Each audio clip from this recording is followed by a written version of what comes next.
Hi, it's me, Vamp, and welcome to the Warframe Madness podcast. I am joined with special guest D.E. Marcus. Hey everybody, good morning. So, how are you doing today, first of all, I'm Marcus? I'm doing very well. I'm having a great morning. I got my coffee here. It's Friday. What's not to like? Yeah, but those of you guys that don't know, I do record these episodes a little bit early. So, yeah, it's Friday when we record. Yes. So for the audience, could you explain what you do at DE? Yeah, absolutely. So, my name's Marcus. I'm a community coordinator on the team at Digital Extremes. I primarily work on the Warframe Partner Program. I started my work on the forums and then moved into working with on the partner program with Taylor King. I support the Warframe partners in many different capacities, whether it's responding to emails, helping assist in giveaways, or answering questions on the Discord and stuff like that. So there's a few different things that I do. Sometimes, if you see the Warframe Twitch account pop up and someone's in a Warframe partners chat on Twitch, sometimes that's me. So yeah. Oh, that's you. I'll be honest, I assumed that was Taylor all the time. hmm Yeah. Well, Taylor does it a lot. So, and she's been doing it, I would say, longer than I have. So it makes sense that you would automatically assume that it's Taylor. Um, but no, a good chunk of the time it can be me as well. So it's funny sometimes when community streams are happening. Taylor's obviously very funny in chat, and sometimes if I'm doing the raid or the host for prime time and I'm saying stuff, they'll be like, "Oh, Taylor, you're so funny," and I'm like, "That's me this time." You'll never get any recognition. No, but typically, if it's a partner stream, I'll correct and be like, "Oh no, it's Marcus," and they're like, "Oh, Marcus." Um, so so I make sure I can get my jokes in when I can. Actually, you were actually on a stream of mine not too long ago. Yes, I was. We did the sortie. Yep, and a lot of people actually had nothing but good things to say about you. That's good to hear. That's great to hear. Because a lot of them actually met you at TennoCon.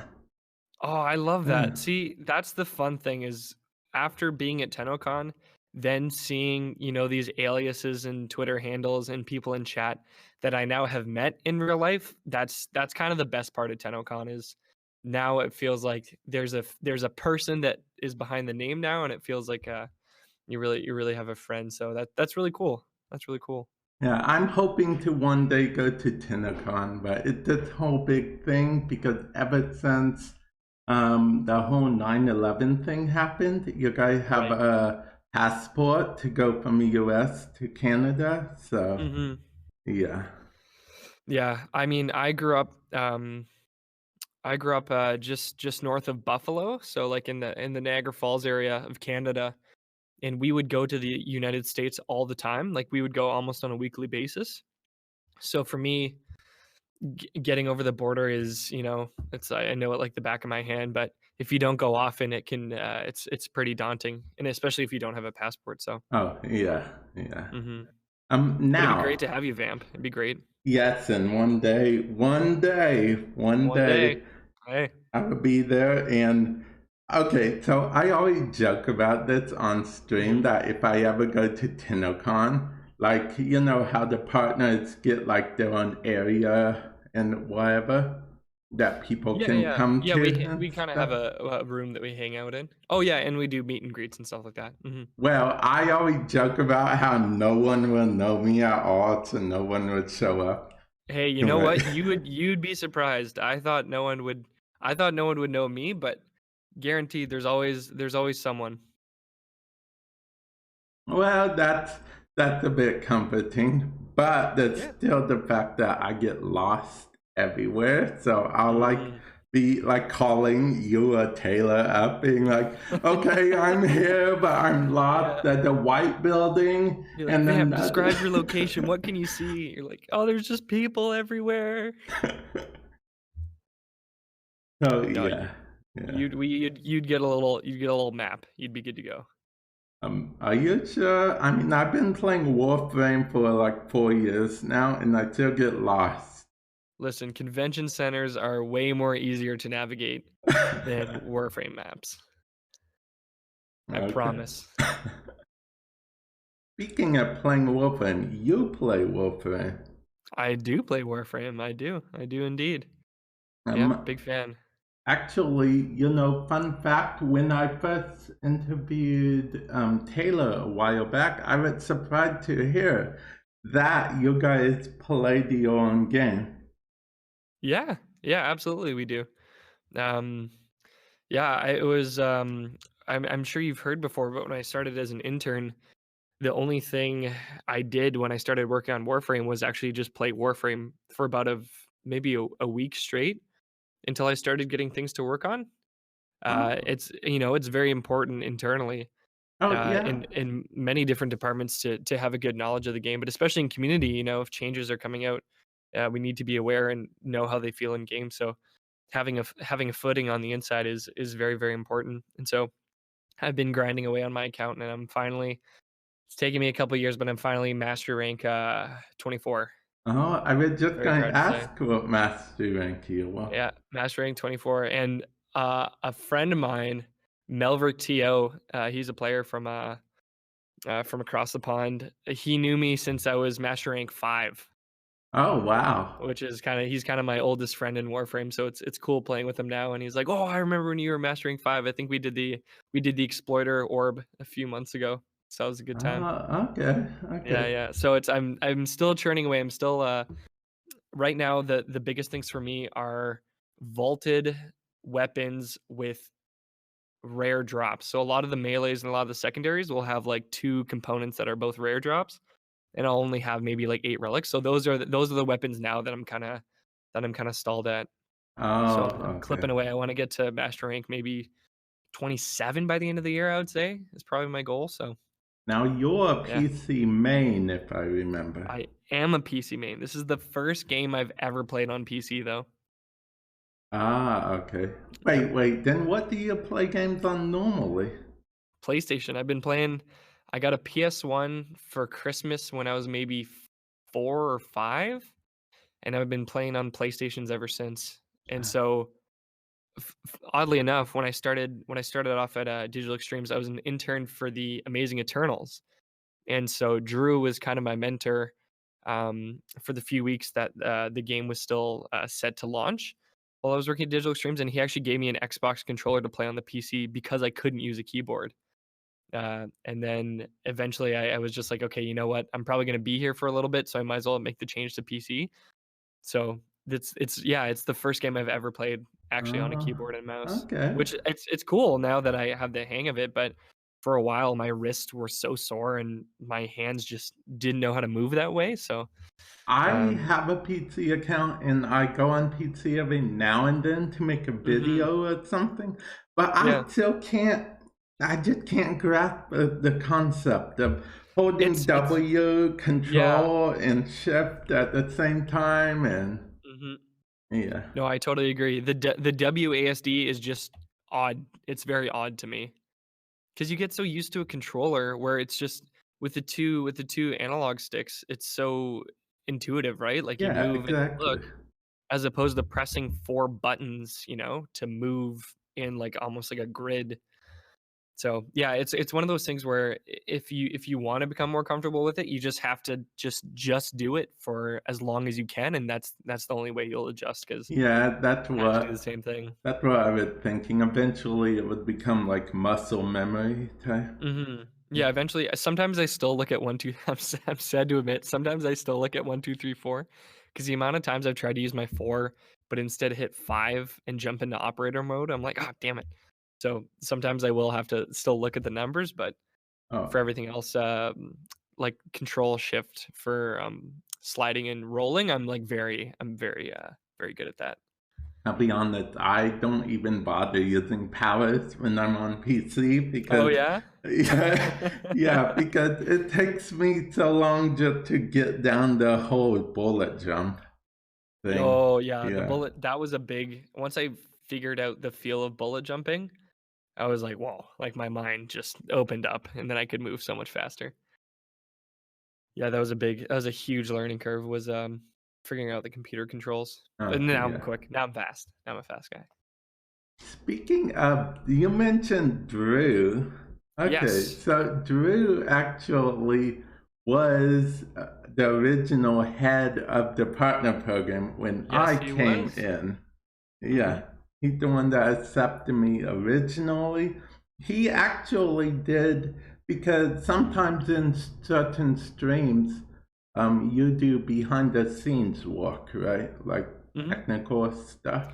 Yeah, I'll run the transitions and monitor chat and the audio and different stuff like that. Hmm. But back in my day, Danielle did that job. Right. Yeah, and Drew was did what Danielle does now on PS4 at 4. Yeah, I Yeah. honestly I remember seeing a few clips from that. I remember just videos of Drew blowing himself up and then Danielle having a laugh attack, as she is now famous for, um, which is great. And I remember seeing there was an old asset from one of Drew's stream that was so funny that Danielle had made, and it was like a Valentine's Day stream, and Drew was like shooting an arrow at Excalibur, and then it zooms over to Excalibur, and Excalibur's like blushing. I mean, it's got Danielle written all over it, like it's her signature style. But Yeah, it was funny yeah. to see Drew in that capacity. I would still love it if Drew had a stream. I think he's a really fun guy. So it's nice now getting to know him better and working with him. Um, Honestly, I wish every community member had a space like that. But yeah, I would have really enjoyed watching Drew's streams back in the day. Oh, yeah, yeah, they were fun. He actually, I drink Monster during a lot of my streams. He drank Monster during like all of his streams. Yeah, he That was his thing. that has not stopped. Did he get you onto monsters, or did you guys just have monsters in common? Actually, I wasn't as much into monsters back then, but And yeah. then Drew is the bad influence. Yeah, I would have to say, I don't know that for sure, but I would have to say he might have had a part in There's a bit of a amongst the, correlation, yeah. I mean, yeah, Drew's a cool yeah. guy. He's got that influence. I mean, when we were at when we were at TwitchCon this year, Drew was all excited to try out Bang. Have you heard of Bang? Like Bang energy drink? Yes, I have, but that's because a few YouTubers I watch actually drink it. Drew was all about getting Bang, and Helen doesn't want Drew to drink Bang because she wants him to live to be, over 100. Um, and so she's always discouraging Drew's Bang addiction. But then actually De Taylor with an E, who works on the community team, found Bang in London. There's like one 7-Eleven in North London that sells Bang. And Drew was like, "Oh, Uh, sweet!" So now Drew's got a Bang stockpile from this like one convenience store, and Helen's very upset, but she understands. You can separate the man from the energy drink, but you can't separate the energy drink from the man. it's funny you would mention that other Taylor. Mm-hmm. Okay, but those of you guys that don't know, there's actually two Taylors. There is Yep. still two, right? There's not There is three still now, two. right? Nope, there's two. Okay, Just two. okay. So Yeah, Taylor was Taylor. telling me this a while back. Yeah. Yeah, that they aren't actually allowed to like sit in the same area because Nope. it's so It's like confusing. it's like typing Google into Google. You just can't do it. There's some sort of tear in quantum space and the fabric of time and quantum physics that will just implode if you put Taylor with an E and Taylor with an O in the same room. You It's know, I it's liked catastrophic. I liked that explanation because I'm a big Doctor Who fan, Oh yeah? honestly. So You're yeah. a Whovian? Yep. I got to do you watch The Crown Vamp? I do not. Okay. Well, it's hilarious because Matt Smith plays Prince Philip in The Crown. So he's a really stern, very direct, forceful individual in The Crown. He's a very curmudgeon-y kind of guy. And so I remember watching 2 seasons of The Crown with Matt Smith as this kind of like grumpy, sometimes angry, very moody character. And then as soon as I finished, I watched this whole compilation of him as the Doctor, and it was so funny because I'm just so used to him being this like kind of mad individual, and then as the Who, he's like, "Away we go!" Oh, and he's wearing Oh, his fez and he's jumping around and stuff. So, I'll um, have to check out The Crown then. yeah, you'll have to do the Uh, opposite. You'll have to now just watch a compilation of Matt Smith in The Crown and be like, "Whoa, he's so serious." Because yeah, it was so funny to watch him be like this goofy character, as the Doctor. So that's cool. I've heard. I've been meaning to watch Doctor Who at some point, but I know it's like a black hole of you can just jump in and pretty much just watch Doctor Who forever if you wanted. yeah, yeah. There's also old Who versus new Who. New Who, Yeah. and like I'm a David Tennant fan too, so I would love to see him as the Doctor. Oh yeah, David Tennant. You know, it's so Yeah, he's weird when you fantastic. see him at the Doctor, then go to Goblet of Fire. Yeah, Yeah. because I watched him in he's on a Good Omens on Oh Amazon yeah, I Prime. saw that. Yeah, Same thing, Amazon like, he's Prime. playing this kinda, like, evil, but, I mean, and he does the character so well.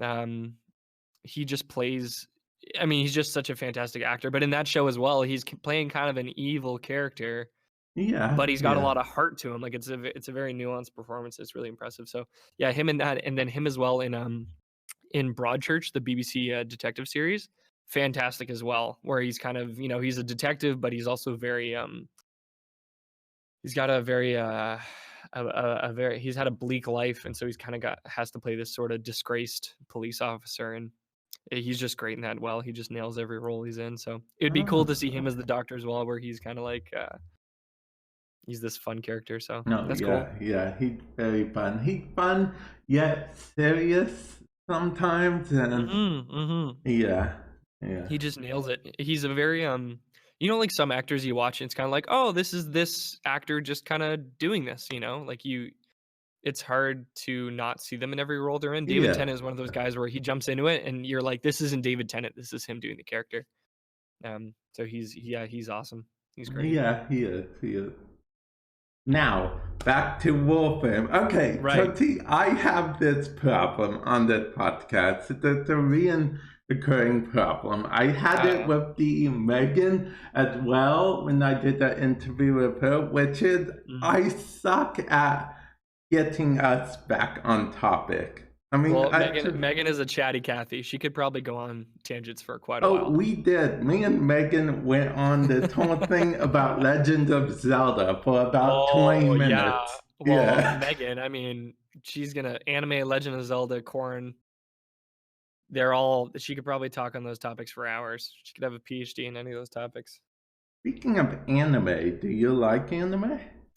I don't watch anime. I will say this, I didn't tell anybody. I have this weird thing where if something's too mainstream, I won't try to watch it at all. So for Game of Thrones, like I'm a diehard Game of Thrones fan. And I didn't watch it for the longest time because people were just too obsessed with it that I was like, nah, I can't even get close to that. And then it was only after a while when I just kind of watched it on my own terms. I actually recently did the same thing with JoJo.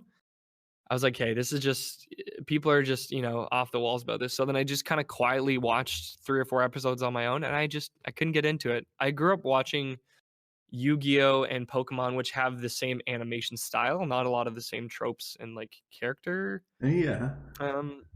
facets to them. And so I've tried watching some different anime. I watched Cowboy Bebop for a course in university, and that was fantastic. I really, really enjoyed Oh, Cowboy yeah, Bebop. Cowboy Bebop's awesome. And then subsequently, obviously, I enjoyed Firefly because they're like the same thing. Um, but Cowboy Bebop I enjoyed, but JoJo I just couldn't get into. I feel like it's the way, and I talked to actually Zeno Jellian about this for quite some time. Is that it's probably an excellent show if you watch a lot of anime because it takes what anime does well and pushes it further. Kind of like how John Wick is sort of like an action movie that knows that you watch action movies and then does it to the nth degree. I feel like JoJo is like an anime that knows you enjoy anime and then does it to the nth degree. So I feel like it's not a show for casual casual weebs like myself. So, Now, T, it's funny you would say that because I'm probably gonna get a lot of hate in the comment section for this, uh but I've never seen JoJo. oh. Oh my god, you've never seen it? I mean, I only watched 2 episodes maybe a month ago, so I wouldn't really say that I've seen it either. Well, you've watched more than me. Yeah. Well, it's funny, like, on streams, I mean, are you do you watch a lot of anime? Yeah, I do. Oh, okay, cool. Because even on streams, I know there's a few people that will try to steer the conversation back to anime, and if it's Helen watches a lot more than me, but I don't really watch any at all, so I'm kinda like, "Nope, sorry, not really." Because it's one of those things too where, you know, a lot of people in the community team, like, most of us studied, media in university, so obviously we consume a ton of media, a ton of film and TV. And so many people watch anime on the team that I feel like it's one of those things that I don't really need to be well versed in it because you have so many other experts on the team. You know, why would I try to step into that realm when we've already got people who know so much about it that I'm like, Oh, "Oh, yeah. you guys do your thing. I'll watch my stuff." So, yeah, it feels like one of the things that coming into DE, I was like, "Oh, I don't watch anime." Um, but if there was a show that was like, you know, good on kinda like Cowboy Bebop, right? Like, Cowboy Bebop Yeah. is just a good show regardless of genre. Yes. I'd be inclined, to watch something like that. I know my buddy Phil tried to get me into a show, it was an anime about, volleyball because I played volleyball in high school, and he was explaining it to me, and, it sounded pretty cool. I personally don't watch sport animes. It's Mm, not really my thing. There different subgenres in animes, mhm. and I'm more of a magic isekai. Isekai means another world. That's all Oh, it okay. means. You know, like Sort of the like anime. fantasy-esque or just other Yeah, dimension? yeah, like the main character gets teleported to another world or Mm, transported in some way to another world. Those are my big anime. gotcha. Those are your go-tos. Yep. Nice. Okay, now before we get back to Warframe, which we Right on. are definitely gonna get back to, I mean, yeah, if you want. you mentioned Firefly. Yes. Yes, I'm a big Firefly fan. That's right. Oh, nice. That's awesome. Yeah. I dressed up as Wash actually this Halloween. Oh, Um, cool, cool. yeah, I did. It was one of those like you'd have to tell people what you were dressed up as, but I enjoyed it. It was fun wearing a jumpsuit and a Hawaiian shirt all day. And I had little plastic dinosaurs like just like Wash plays with in the show, and I Yeah. actually kept those at my desk, so I have dinosaurs all over my computer now. Oh, Yeah. Yeah, Firefly was it's a fantastic show. I think I've seen it 2 or 3 times now. Um, now excellent show. Now, actually, the Infested are my favorite faction because of Firefly. Oh, do they remind you of the Reavers? Yes, Mm. I mean Yeah, they're very Reaver-esque. yeah, they even have a similar origin story, actually. Huh. Yeah, I Yeah, guess because correct me if I'm wrong, the Orokin accidentally turned them into the Infested while trying to make a weapon of their own? yes, Okay. Yeah. I'm a bit hazy on some of the bits of the Warframe lore. Um, but okay, cool, cool. We're on the same page then. yeah, Yeah, because the Reavers too, like, I mean, I only finally watched, Serenity, the movie last year, yeah, and I was like, "Oof," like, realizing that I mean, spoilers for Serenity, I know it came out in, like, 2008, but realizing that I'm pretty sure they're called is it the Federation in Firefly? yeah, the Yeah, Federation. the Federation was responsible for creating the Reavers was, honestly, like, it's one of those, like, I'm pretty easy like, when I watch a movie, there'll be the most obvious twist, and I'm like, "Oh, what? Oh my god." So, like, anybody probably could have put 2 and 2 together that it was probably the Federation that created the Reavers, but I was still like, "Oh my god, the implications of all." Yeah, Um, I'm the same way. mhm, mhm. But I never thought of the Infested that way, that's pretty cool. Because I mean, the Leapers almost kinda sounds like the Reavers, like Leapers, Reavers, um, so no, that's rad. Who's your favorite character from Firefly? I would have to say Kaylee. Mm. She is definitely. I would say she's probably of all the shows that I watched growing up, she was probably the one of the best written female characters, I would say. Like, she's just a very believable, like, like, I grew up with Kaylee's, like, it's a very believable person and character. Yeah. Um, she's really great. I mean, don't get me wrong, Mal is awesome too, but Malcolm Yeah. Reynolds is pretty awesome in everything he does. So, He really is, yeah, yeah. Nathan Fillion. Yeah, Malcolm Reynolds, it's hard not to love him. He's pretty great. He's a fun character. Yep. It's like I would say it's like the Jon Snow of Firefly, where it's like everyone's like, "Oh yeah, I'd be that guy." Yeah, yeah. I mean, I've seen him in Castle, Mm. The Rookie. Hey, I think that's a Canadian show. Or is it? I'm No, maybe it's CBS. I'm not Yeah, sure, well, honestly. didn't he wasn't able to continue being a voice in Destiny because he was in The Rookie. I think I remember Oh, I reading that didn't somewhere. know that was the Yeah, official I mean, reason. don't take my word as law, but I remember reading that, and that's why they killed off Cade, was because he had, too much of a scheduling conflict, so they're like, "Okay, we'll just get Oh, rid of you."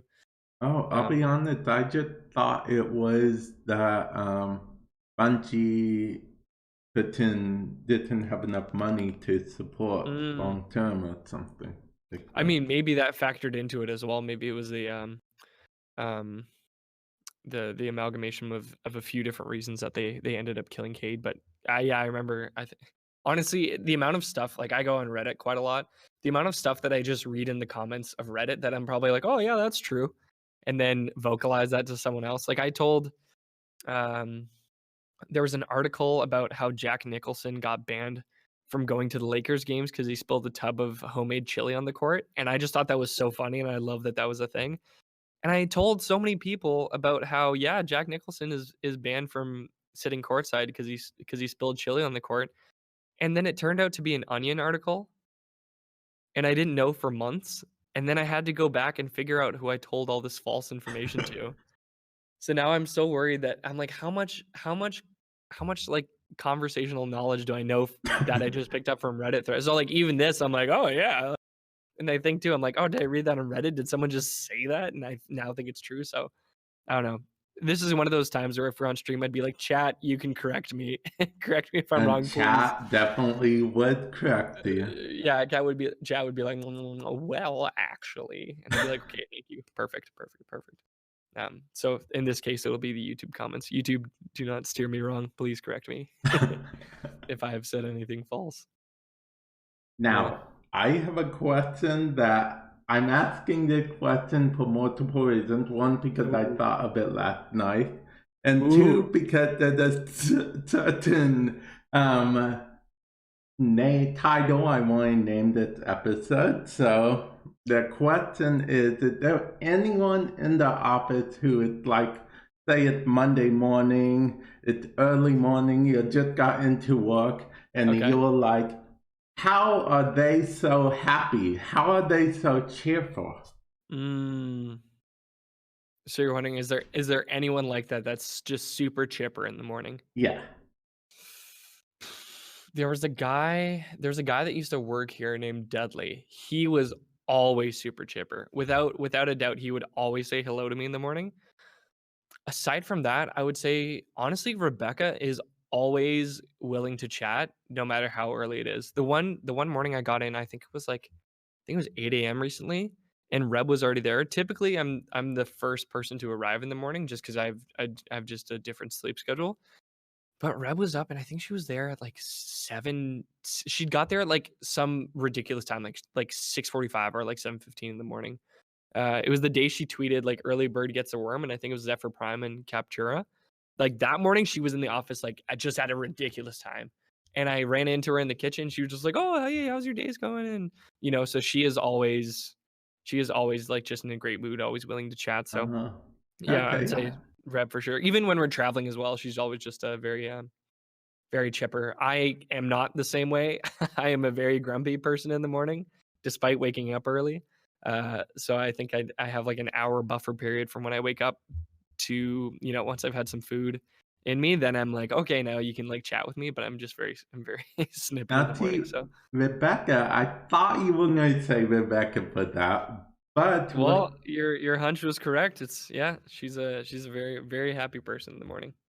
now you being grumpy in the morning, that surprises me That that you. surprises you? Yeah, Yeah, it does. I can be very grumpy in the morning. I say typically right when I wake up, I can be very grumpy, and right around lunchtime. If it's right before lunch or right around lunch, I am just so unlike myself, and I get that from my mom. So you can Oh, ask Helen. okay. Like, I'm a different person around noon, right when it's time for lunch. I get very short and I get very chippy, and I need food. Honestly, Oh, okay. one of the nice reasons I come in early, we have flexible hours working at Digital Extreme, so you need to fulfill the amount of hours that you work in a day, but you can kind of come in a little bit earlier, come in a little bit later. And honestly, coming in early is kind of nice because there's no one around, so it's very quiet, and I can just kind of work on what I need to work on, and there's no one really around that are like making tons of noise or anything like that. Uh, so honestly, yeah, coming in the morning, it's half just to just kind of have some quiet time and really not need to talk to anybody. Um, Okay. Okay. yeah, yeah. So I try the what I try to do is not talk, and if I need to talk, I'll talk as little as possible, just so that I don't say anything I regret. So yeah, but hey, I mean, I got in this morning at around 8:20, and then an hour and a half later, now we're chatting, and I'm in a great mood. So Okay. there you go. Theory holds up. Whereas if we'd started at 8 o'clock, I don't know, you might have gotten grumpy, Marcus. No, I'm kidding. Now, T, No, I'm what's kidding. funny though, you mentioned that, but you actually wanted to start an hour earlier than we That's did. true. That's Yeah. true. But an hour earlier still would have been probably 2 hours after I woke up. Ah, okay. Fair enough. So Fair it still enough. would have felt in the buffer. Yeah, I find scheduling anything. A lot of people schedule meetings and stuff in the afternoon, but I'm like, just do it in the morning because then there's less stuff that will just conflict with it, and then you just know that that's the thing you're doing right at the start of the day. So Actually, I agree with that because I read that. Well, see, my way of thinking is, oh, it's going to happen. Yeah, some people could say they're nervous about certain thing mhm. happening, so they want to make it a little later. My way of thinking is, it's happening regardless, so you may as well do it earlier than later. Yeah, like exams as well. An exam at 9 o'clock in the morning, fantastic. You just wake up, you go, you do it, and then you're good to go. Putting anything in the afternoon, just you're just like you can't relax until it's over. And so it's like, yeah, you might as well just enjoy the rest of your day as opposed to being anxious for the whole day and being nervous and being on edge. So yeah, I absolutely agree. If you need to schedule something, just if it requires more logistics, especially for doing voice chat, sometimes time zones. Like we have so many partners in so many different time zones that it can get a touch confusing sometimes coordinating. So giving yourself some buffer to figure out that time zone as well in case like I've missed voice calls, I've gone too early, I've you know, messed up a lot of things logistically just because of time zone. So yeah, having things in the morning and just making sure you get it done and make it the priority of your day. It's the best way to do it. I'm actually very lucky with time zones because I'm on the same time zone as you guys, so. I see. I thought I was pretty confident you were, but yeah, that makes things. I know talking to Xenojellian sometimes, trying to schedule stuff. He will just work in our time zone and be like and have all times in EST, but I know that's very tricky. Yeah, Uh, speaking of Xenogellion, his name mm, actually, he's a bit, you can tell most anime fans can tell he's an anime fan by his name. really? Is it Yeah. from an anime? His name isn't particularly from an anime, but it's a play on an anime called Neon Genesis Evangelion. Oh. Yeah, So instead of Evangelion, it's Xenogelion. yeah. Oh, that's pretty cool. Yeah. Yeah. Well, it's a pretty unique name. Yeah, it is. It is. Well, as a non-anime fan, you can see that I'm because I'm just learning this now. Clearly, clearly, I don't know anime. But you do know TV shows, and I mentioned that because I'm on Discord with you right now, and I mentioned that because your Discord picture. Mm-hmm. So It's you Baby wa- so you Baby watch Yoda. The Mandalorian then. I loved The Mandalorian. I thought it was excellent. And honestly, about speaking to one of the points I made earlier about how I don't like engaging with things that are over popular. So I set Hello?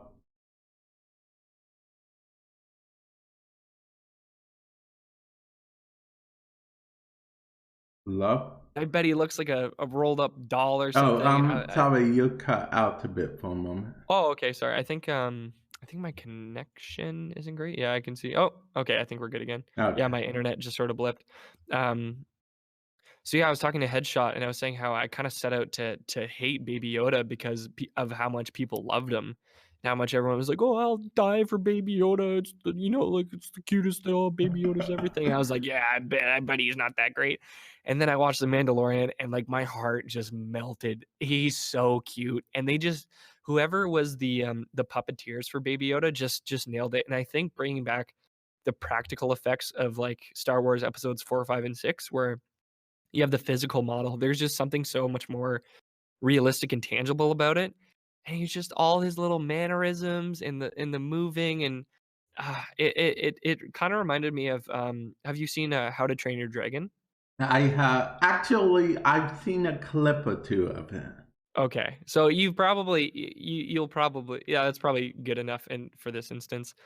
There's a side by side clip of an animator who works on How to Train Your Dragon, and they taped like a piece of paper to their cat's tail, and the way the cat moved around trying to bat it off its tail was the same way they did the animations for the dragon when they put a little prosthetic tail on him and he's kind of moving around and shaking and kind of chasing after his own tail. And so they map the cat's movement onto the dragon, and so the dragon is a mix of like horse, dog, and cat mannerisms.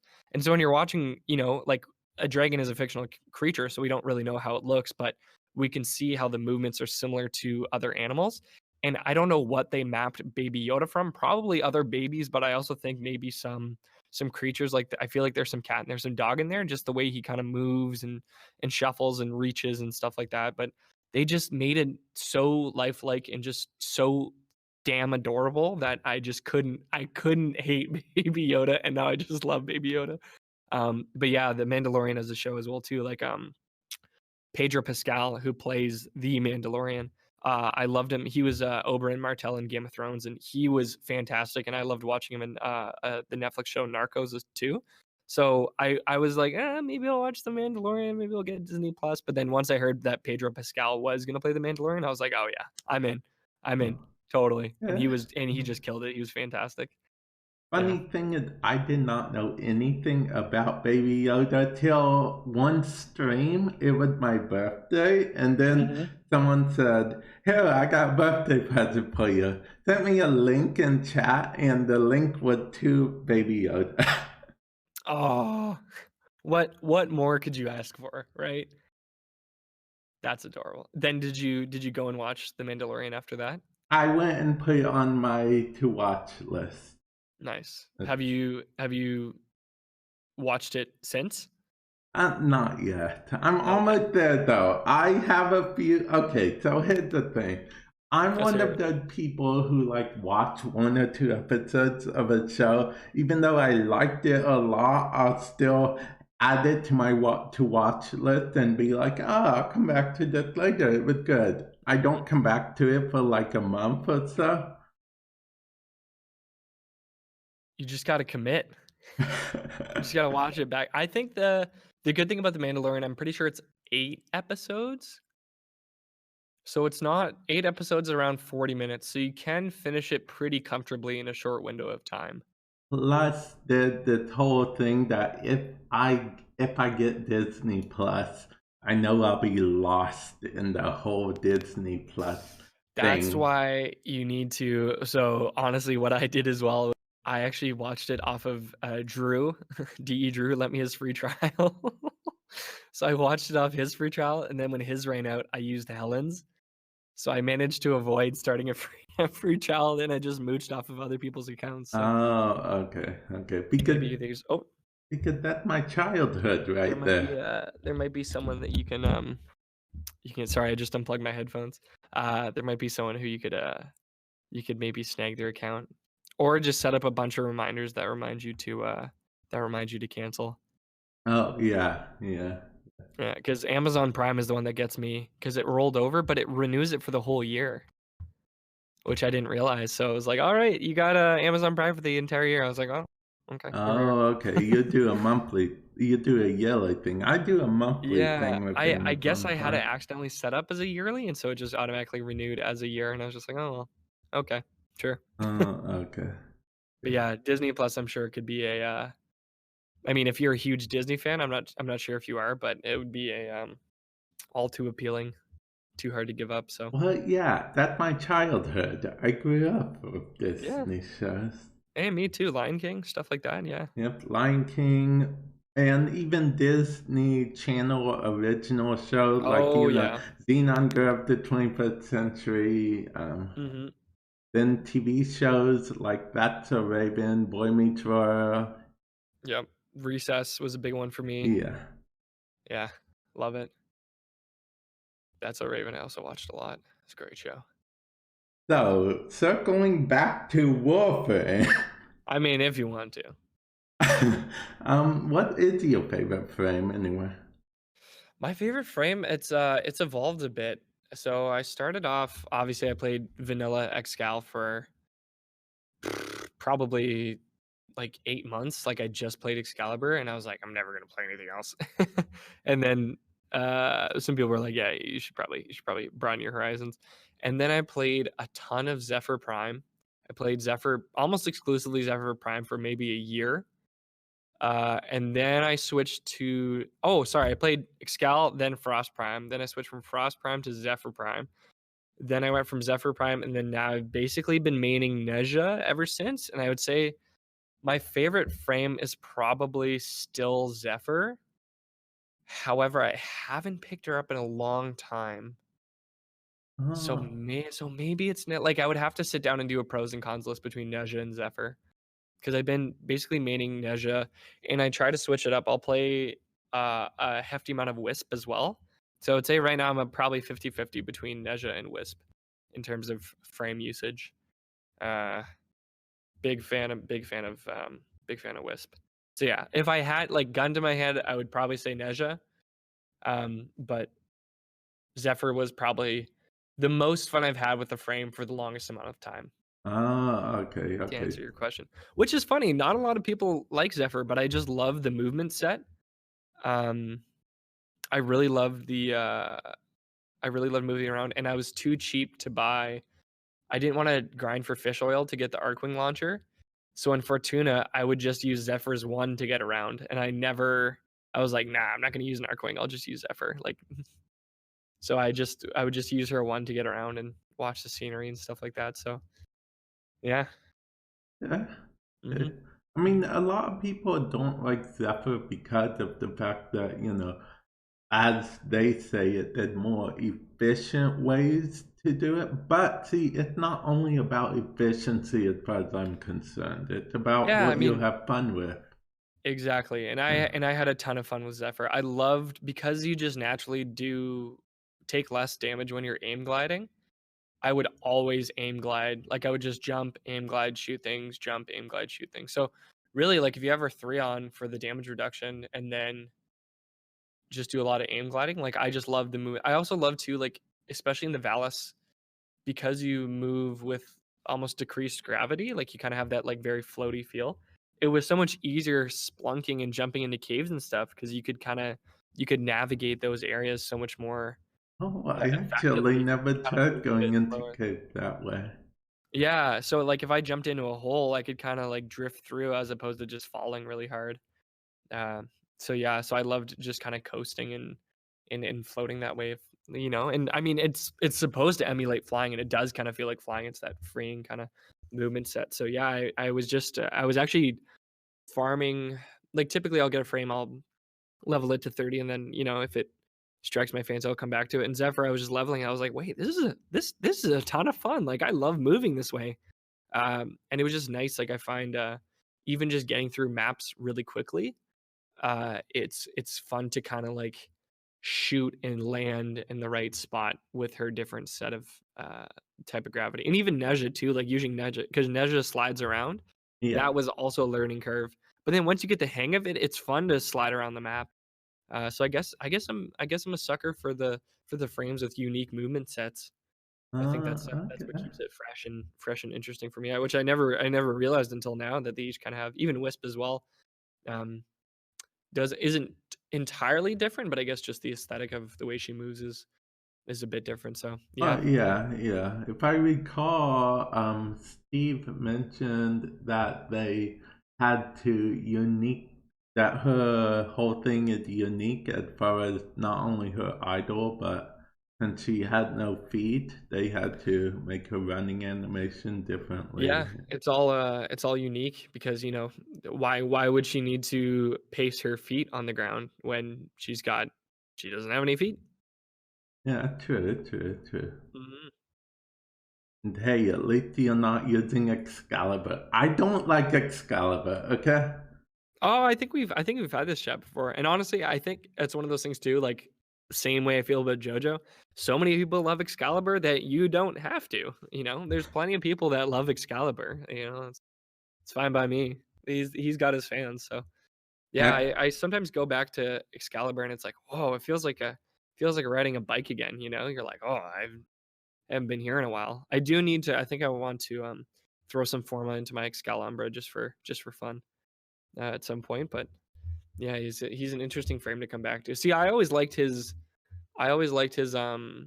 slash dash. I thought that was the coolest thing, but it's when you get to later stages, that's one of his most underused abilities. You don't really need to use it. It's kind of, I just thought it was the coolest thing when I first started playing the game. I was like, I'd use slash dash and I'd be like, whoa, well, his it's so cool. slapdash is pretty cool, and the reason I don't like him isn't even his fault. I don't like him because people tend to just, spam his four. Then, Yeah, his four gets yeah. used a ton because it's excellent. And then most people I'm in because I play on public a lot. Yeah, me too. So most people I'm with, when they spam his four, they just immediately go down because they're not paying attention to their surroundings or Yeah, it's anything. true. Yeah. That's why I also find with Wisps 4, I have to be very focused because you can die really easily in that one too. Because, same thing with Excal's 4, you're only hitting a swath of enemies, you're not hitting everyone. Like it's not like Saren using her spores, we can kind of nuke an area, or like even Mesa. Mesa's wider cone of Oh, effect. yeah. And so Yeah. like for Wisp 2, you're getting like a little beam, and then Excal 2, you only have that small area.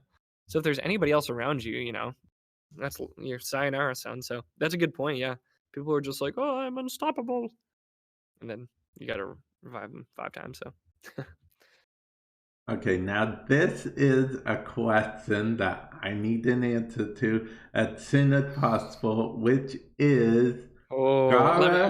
let me guess. Okay, it's gonna be about a prime. That's what my feeling is. Those are always the. No, Oh, no. okay, okay, This okay. is going to be about a pronunciation of a warframe. Gara or Gera? Gara. Exactly.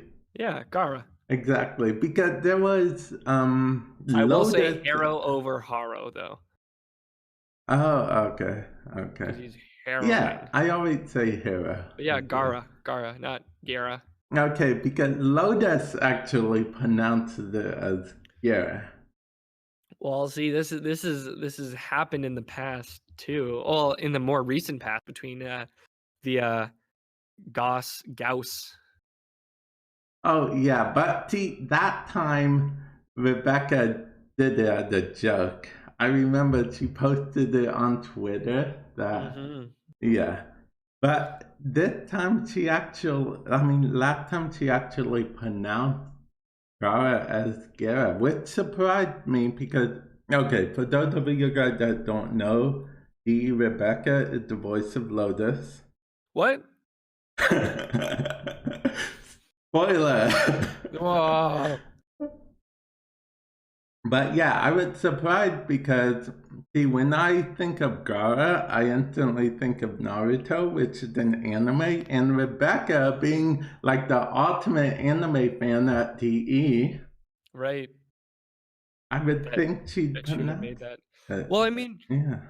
it's not always I think she's when she does her voice recording, she does it with a team of professionals. So, I mean, anybody there can correct her to the correct pronunciation as to what they feel. So, I feel like that's a decision put forward by a team of people, not by her necessarily. So, Oh, okay. maybe perhaps she tried to use Gara and they're like, "Oh no, it's actually Gara."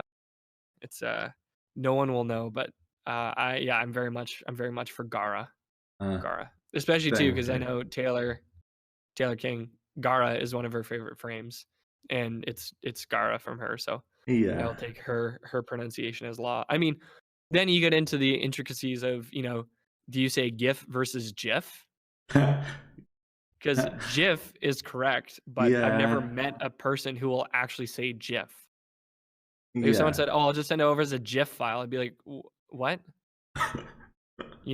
So that was one of those times where the creator of GIFs was like, "Yeah, it's actually GIF," and everyone's like, "Well, you're wrong. So how about that?" So yeah, no, I, Yeah. I I would definitely say that it's Gara. And then now when I talk about Gauss, I now forget which one's the proper one, but I'm pretty sure it's Gauss. Actually, Yeah, Gauss. I think it's Goss. I'm not sure, but I think it's Goss. Gauss. All I can remember is the tactical potato video of him going through the pronunciation thing because he was so upset that people were saying Gauss as opposed to Gauss. And then I think too, based on the way you pronounce it, Gauss was the physicist and Gauss was the toilet guy. Because there's two different Gausses in history, and they both did different things. One was like a physicist, and the other one was famous for creating our modern toilet. So then, based on the way you pronounce it, it's harkening back to a different scientist or to a different inventor. Ah, okay. So one is very, depending on how much you like Gauss, one is one is very appropriate. The other one is not so much. So yeah, so Speaking of, I'm pretty sure Gauss because I can hear Tactical Potato saying it in his tactical potato voicing. It's Gauss. I think that's okay. kind of. I think pretty sure that's what it is. When Who knows? naming YouTube, frames you on, can correct me again. when they definitely will. If we are naming frames after vintage, when are we gonna get that Tesla frame? A Tesla frame? Yeah. Okay, then my question to you would be, how would the Tesla frame be different than Volt? It would be basically okay. So see, the only part of Vault's kit that's actually Tesla like is his 4, and that's only because it got reworked that way. So maybe a frame with like his 4 expanded to like 4 other abilities. Yeah, Yeah, yeah. that'd be cool. Are you a big Tesla fan? I'm a moderately fair Tesla fan. Yeah. Okay, okay. Yeah, it's the company and the famous scientists are both pretty cool, so I could Yeah. see it. It's what's not to like. Nikola Tesla is also just a very cool name too. So Yeah, it is. Now you mentioned Prime. What is the Prime question you get asked? what is the prime question that I get asked all the Yeah. time? Yeah. It's when is blank insert probably their favorite frame prime coming out? Please, I will donate you my organs to get this frame. When is it coming out? I think Nidus Prime is the one I get asked about the most, but I've seen a few Revenant Primes, Cora Prime. Yeah, it's typically people just want to know when their favorite frame is coming out in prime form. Now, see, I didn't actually think to ask you that question. But the reason I didn't think to ask you that question is probably odd, even though it makes sense, Well, I'll tell you which after you tell me, I'll tell you why I won't answer it. But go which ahead. the question why I didn't think to ask you that question is because it's not your department, so it's not something I would think that you would know. It's true. It's definitely not my department in terms of knowing or perhaps selecting which prime would come next. Furthermore, I do know which prime is coming next. I do know that. Well, However, every time someone asks me, when is this coming out? When is that coming out? What's the next prime? I'm like, I can't tell you. I can't tell you. I can't tell you that. What happens at the end of New War? I can't tell you that. It is not within, like, in my capacity at Digital Extremes, I cannot reveal that information. So it's yeah. almost like a wasted question. It's like, oh, who's the next prime? I'm like, I can't say. I can't tell you. I Mm, like my job. I want to keep it. I can't tell yeah, you. I'm guessing Yeah. I'm about to say something, guys, but those of you guys that don't know, I actually, not to the extent of Marcus, but I'm assuming Marcus signed a NDA of some sort, You which stands for you bet your non-disclosure bottom dollar I agreement, did. which most partners, not all partners, but most partners have actually signed a NDA in some form or another. Yep.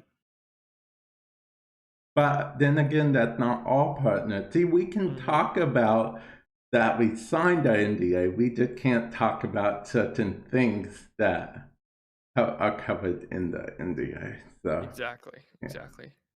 Um, so I was gonna say, I know I was doing I did a stream with Francois 878, I think a year and a half ago. And I remember he was like, "Oh yeah, I'll like wonder what prime coming out." I was like, "Oh, well, take a guess." He's like, "Oh, is it Chrome Prime?" I'm like, "Ah, who knows?" And it was. He was correct, but I couldn't tell him at the time. And then after, I was like, "Ah, you hit it. You nailed it. It's exactly what it was." Okay. Yeah. So I mean, you could guess now, and then you could find out whether or not you're correct if I you'd don't like. even know who would. Well, let's see. The last prime we had was Ifara Prime. The Hmm. prime before that was. Who would be before Ifara Prime? It was Atlas. Okay, so the next prime will be a female. Well, because that's always the order: male, Hmm. male, female, female. So Interesting theory. unless they're going to ditch the order, see, now I don't know. I suck at this guessing. Who knows, Vamp? Who knows? Not me. I don't know. Well, that's my favorite thing at TennoCon is the night before Tenno Live. I just mess with the partners. I'm like, guess what's gonna happen. They're like, is it this? I'm like, oh, yeah, could be. I don't know. I know. Who knows? Okay, Yeah, okay. it's kind of mean, but I always enjoy doing it. I'm always like, yeah, it's in my brain. I'm thinking about it now. um, so yeah, we shall see. Time will tell. I maybe hey maybe by the time this podcast is out, everyone will know. Ooh, Well, who knows? I mean, if I've done my job terribly wrong, yes, it would be released at the time the new Prime is coming out. Oh, well, maybe not when it's coming out. Maybe just when we know it. Hopefully, it's not long enough that it's until it's released. But But who that knows? would make. You could just dub over my voice and be like, "Oh yeah, it's crazy. Today is February 31st." Yeah, no one would know. Uh, Now, I do have a question about the lich system in Warframe. yes, How do you like it?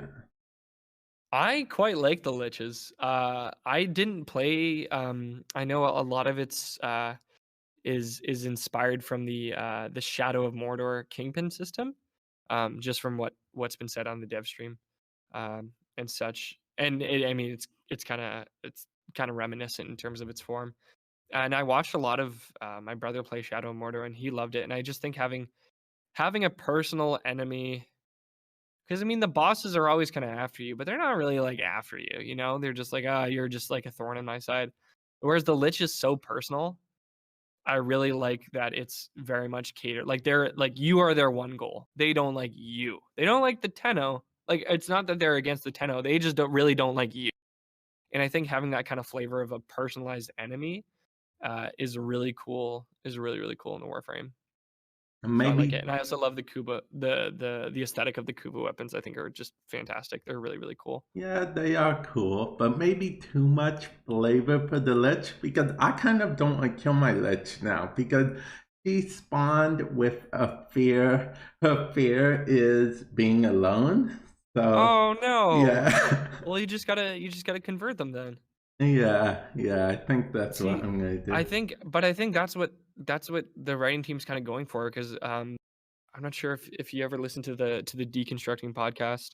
The episode we have with George Spanos, he was talking about how for a lot of the Eidolons, they have a lot of they incorporated whale noises into the sound design. So when you hear the Eidolon scream, it's a lot of whale noises of like, Oh, yeah. and so he's like, you know, you're taking down this huge, you know, beautiful creature, and you know, you kind of he was saying in the sound design, you kind of want to feel bad for killing the Eidolon. Like it's supposed to be sort of like a nuanced, like you shouldn't feel great about killing it, like you are killing this great, beautiful beast. And so with the liches as well, you know, like it should be a bit of a moral quandary. Like, you know, this is obviously a very intelligent creature, and the way the cards have been played, you guys are against each other, but it doesn't mean you couldn't get along. So, you know, feeling some trepidation, you know, and for me too, like I've had my lich on me for quite some time now, and you know, you kind of get used to them sort of poking in and making fun of you, and so it's hard to think that you're just gonna go and go and kill them. So, um, Yeah, yeah. so I think having that kind of you know, just that little twinge of oh maybe I shouldn't kill them. I think that's when you get some really interesting decisions happening, and I think that's cool. See, I was actually surprised because you guys did a survey recently, and Yes. the people who answered the survey, the majority did not like the Lich. That This. is true. That is true. Honestly, it's one of those things where internally when we were playing with the liches before launch, a few of us were saying like even Reb was saying like, you know, like this is kind of everything you want in a system. It's replayable, it's personal. There are different layers of you know, different core gameplay loops that you need to play. You know, there's farming the Requiem relics, there's going after the murmurs, you know, there's sharing murmurs between people, there's, you know, going after their lich, there's your lich. And two, I find one of my favorite parts of the system is actually how your lich can steal from their nodes of influence. They can take what you've earned.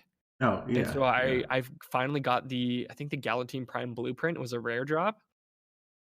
And when I did the relic, excuse me, when I did the relic mission, I didn't realize it was on a node of influence, and he stole almost everything but my blueprint, and I was like, "Oh my god." I was so worried because he was so close to taking that, and I would have been devastated, because 'cause I've been looking forward to using the Galatine Prime for so long, and so I was so concerned that that was gonna get swapped, and I was like, "That's fun." Like, I haven't felt that kind of fear in Warframe for a long time, but I could see how, you know, part of playing Warframe is being kind of all powerful, and you know, to a certain point, it's easy to conflate that your skill and how good you are at Warframe is relative to how easily you can crush through the content. And I think having an enemy that doesn't kind of play by your rules, while some could see it as a fun experience, I could see how the majority really would enjoy that.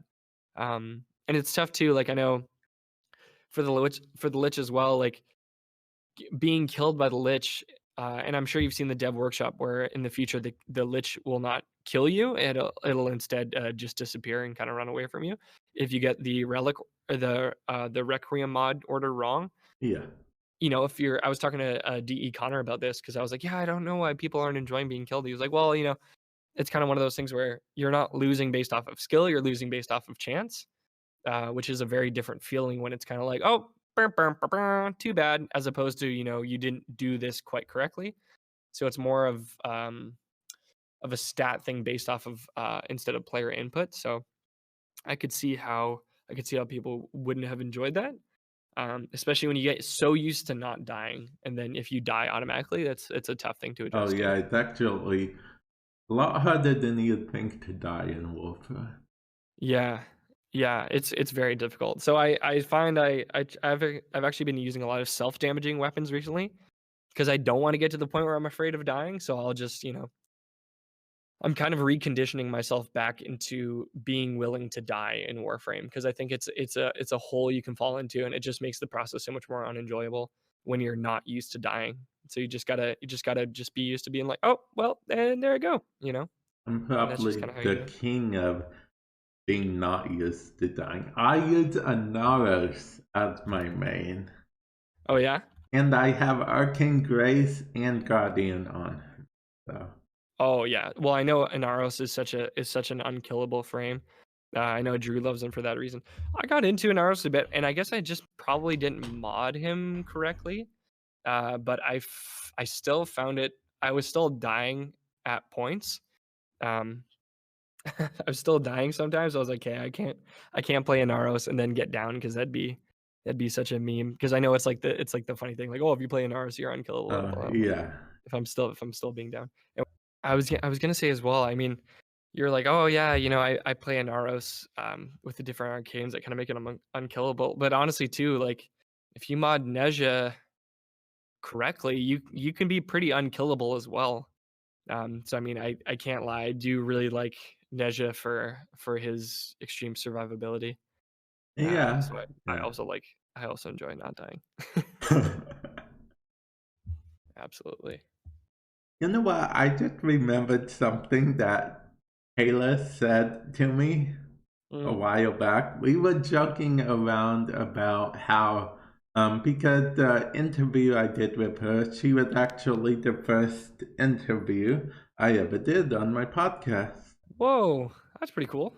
Yeah, it is. So it was also the longest episode I've had of the Wow. podcast. So I remember she joked about having you on and it being like just time increase each time.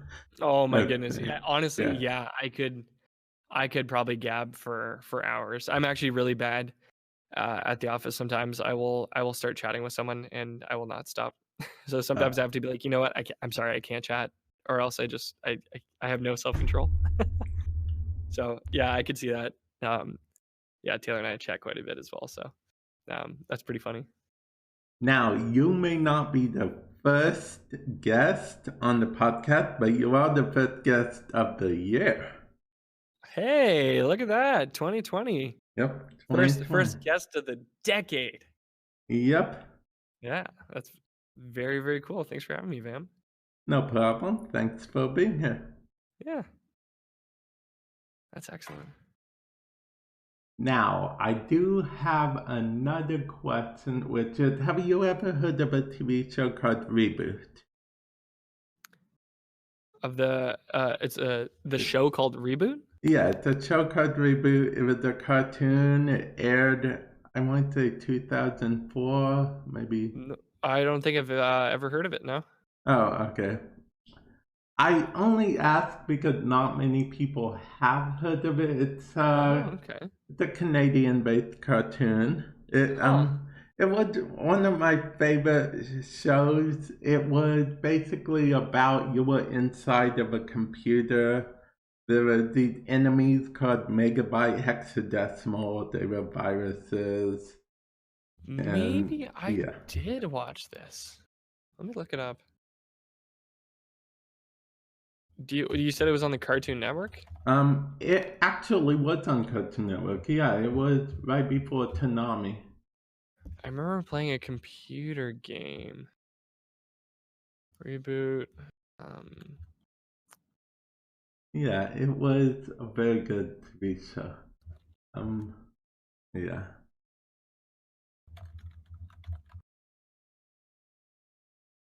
Reboot. Oh, is it? This one says it's from 1994 to 2001. Oh, okay, that could be it then. Yeah. A little fuzzy on the years, but yeah. Oh, that means I'm a Yeah. lot. Makes me feel old now thinking of it. I did Yeah. not watch this. Well, Oh, it there's a PlayStation game of it? That's pretty cool. yeah, but the PlayStation game was terrible. Ah, that's too bad. Yeah. That's It too bad. it was plain and simple cash grab Hmm. attempt. Yeah, that was like me buying like the Polar Express on, I think it was like Game Boy Advanced. I remember asking for that for Christmas, and it was like a very thrown together game, and I was like, ah, it's too bad. Oh, Yeah, yeah. that'll happen. That'll happen. Yeah, it will happen. Just like the whole let's go with current time, just like the whole Pokemon controversy now. Well, I mean, I haven't played Pokemon, so I can't begin to unravel what may or may not have upset fans. I'm just sitting on the sidelines with popcorn. Oh, well, the So, biggest thing, the two things that upset fans now, that the Pokemon Home thing, apparently you can't go back. I don't know too much about it myself, the Pokemon mm, Home thing. It's a system you can take all your Pokemon from previous gens and take them from the cloud to the current gen game. cool. But there's also that they are charging like $20 a year for it, and Pokemon Backup is, Uh, yeah, something like that.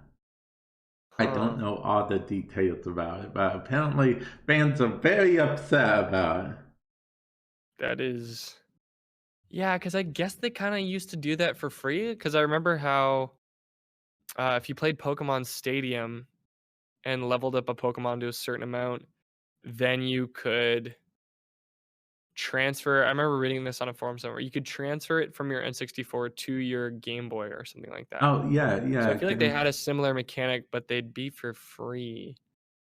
But I get how they're trying to move to a subscription model. It's just, I could see how people wouldn't take that well. Which is, Seems like it's like having a new gen console that's like, oh yeah, it's backwards compatible with a subscription fee. It's like, well, didn't you already kind of pay for that in the past? So I think it's when it's like, oh, you paid for it, but now you got to pay for it again. Like is like if we charge for account transfers, it's sort of like, well, like the money was kind of already put out there. So I could see how that would be upsetting. now I have That's the hard. second reason why they are upset. We'll circle back to account type stuff, okay? Oh But boy. yeah, the second reason why Pokemon fans are so upset is because of the fact that they didn't include all the original Pokemon in the Pokemon Sword and Shield games. Um, They left out Pokemon? yeah, but they originally said they left them out because they couldn't do certain designs and stuff, not and whatnot. But now they are coming out with a DLC that includes all the Pokemon they left out. Hmm. I mean, was that the plan all along? It's looking to believe that that was the plan all I along. mean, every The game kind of has DLC. DLCs now. So, Yeah, like, yeah. sure. I think people just aren't used to the fact that Nintendo is getting on the DLC. Yeah, Nintendo was never a DLC kind of game. And to be honest, I don't really. To me, I'm like, I get why DLCs exist, but at the same time, I'm like, just release the whole game. Don't have it in chunks. So that's why I kind of wait. Like, I just bought Horizon Zero Dawn, I think like Ultimate Edition. So typically, I'll wait until there's an edition of the game that just has all the DLCs baked into it, and I'll just play the game like a year later rather than like wait and buy each one. So I think I'll wait to like play like Spider-Man on PS4. I want to play all the DLCs for that. There's Yeah, just there's just so many games to play, right? So yeah, yeah. it's hard. I got a backlog of a few. I think The Witcher 3 is going to be the next thing I play because The Witcher was on Netflix and it was excellent. Speaking of Horizon Zero Dawn, it's actually Mm. coming to PC. See, that was one of those things I heard, and I was like, Oh, it's not already on PC? Like, it Mm, was it was a game that I didn't realize was yeah, solely a PS4 exclusive, yeah. so People that's are pretty cool. actually very surprised it's coming to PC because Sony isn't exactly known to play nice with other platforms. Well, I mean, they've been strong-armed in the past. Yeah, they have. Actually, speaking of that, there is actually developer code out there that Sony officially released to make games so you can make them crossplay. But they were strong armed into doing that because They released the code? yeah. Like, they released it to the Yeah. public? Yeah, Whoa, it's officially dev. Yeah. that's pretty cool. Yeah, it is. Now, how that relate to Warframe? Remember I said I'd circle back to the That is the golden yeah, ticket question. I knew the exactly. answer. I would they would throw me a parade. Um, yeah, I mean, it'd be awesome. It'd be really cool. Um, but there are so many moving parts and logistics and Yeah, there things definitely that is. are better questions for people that are more well versed in that arena than myself. That would probably know how to approach that even more. So it's kind of funny because there's so many times where people say like, "Oh, can you fix this bug or can you change this?" And I'm like, "Yeah, we can," but it's feels weird speaking on behalf of people that actually make the change with regards to the code. Like all the time, there'll be people will say like, "Hey, thanks for the change." I'm like, "Oh yeah, absolutely." And I'm like, "Yeah, I didn't write the code. I didn't change it. I'm part of the team that's responsible, you know, for it because I work at Digital Extremes. However, I'm not physically doing it myself, so I can't imagine. I'm sure even if someone like a programmer sat me down and explained all the logistics of how to do it, it would probably just melt my brain. So I can only imagine the colossal feat that it would be to, and a lot of the companies too that have figured it out are much larger companies than us. Like it's not a small. I remember I think when Destiny 2 announced that they would be doing. I think they said that they were doing cross save, Yeah, yeah, not they cross are. play. I remember Reb tweeting at them and was like, "Please, please tell us what the code is. Like, please, how did you do this?" Because I mean, it's the ever elusive. But I mean, I remember growing up, and I remember because my buddy Nathan, who I grew up with, always grew up on Xbox, and I only played PS4 or PlayStation. And we'd always just be like, "Man, could you imagine if we could play together? That'd be so cool." And it was like this childhood dream that we could do crossplay. And then now that companies are actually doing it, I'm like, "Whoa, this is the future. Like, this is pretty cool." Now, see, for Warframe, I would think cross save would be more feasible than Cross cross save is play. definitely the more feasible entity, but as to how feasible that would be, because I can only imagine it's one of those crazy design problems where, it's like, how do we where you'd probably have to look at the problem in such an abstract way so many different times to try and figure it out. It's a problem for an engineer. Yeah, so it would be. I feel like it would almost be one of the things that it would be like, okay, do you want to work on this for like the next 6 months or give you guys content?